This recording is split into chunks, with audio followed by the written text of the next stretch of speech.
অতিরিক্ত নাচই যেন তার জীবনের কাল হয়ে দাঁড়াল। ভারতে বিয়ের অনুষ্ঠানে নাচতে গিয়ে এক তরুণীর মৃত্যু হয়েছে। অনুষ্ঠানে উপস্থিত ২ শতাধিক মানুষের সামনে নাচার সময় হৃদযন্ত্রের ক্রিয়া বন্ধ হয়ে মৃত্যুর কোলে ঢলে পড়েন তিনি। তার মৃত্যুর কোলে ঢলে পড়ার একটি ভিডিও সামাজিক যোগাযোগ মাধ্যমে ছড়িয়ে পড়েছে। চাঞ্চল্যকর এই ঘটনাটি ঘটেছে ভারতের মধ্যপ্রদেশ রাজ্যে।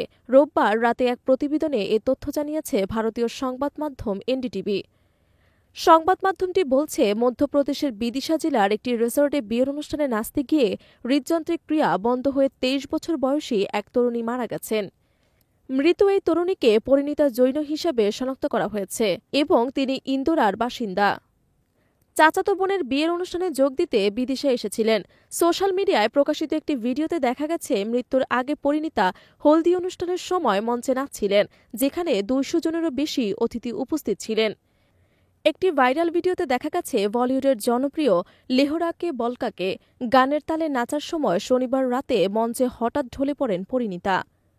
ঘটনার ভিডিও সোশ্যাল মিডিয়ায় ছড়িয়ে পড়লে বিষয়টি প্রকাশিত হয়। পরিবারের সদস্যরা যারা ডাক্তার এবং অনুষ্ঠানে উপস্থিত ছিলেন তারা তাকে সিপিআর দেওয়ার চেষ্টা করলেও তিনি আর সাড়া দেননি। পরে দ্রুত তাকে বেসরকারি হাসপাতালে নিয়ে গেলে চিকিৎসকরা তাকে মৃত ঘোষণা করেন। এমবিএ গ্র্যাজুয়েট পরিণীতা ইন্দোরের দক্ষিণ তুকগঞ্জে বাবা মায়ের সঙ্গে থাকতেন। সরকারি তথ্য অনুসারে তার এক ছোট ভাইও ১২ বছর বয়সে হার্ট অ্যাটাকে মারা গিয়েছিল। অবশ্য মধ্যপ্রদেশে গানের সুরে নাচতে নাচতে মানুষের মৃত্যুর কোলে ঢলে পড়ার ঘটনা এটিই প্রথম নয়। গত বছরের অক্টোবরে আগরমালয়া জেলায় ক্রিকেট খেলতে গিয়ে হৃদরোগে আক্রান্ত হয়ে ১৫ বছর বয়সী একটি ছেলে মারা গিয়েছিল। একইভাবে মধ্যপ্রদেশের ইন্দোরে একটি যোগ অনুষ্ঠান চলাকালীন মঞ্চে নাচতে গিয়ে ৭৩ বছর বয়সী এক ব্যক্তি হৃদরোগে আক্রান্ত হন এবং তিনি ঘটনাস্থলেই মারা যান।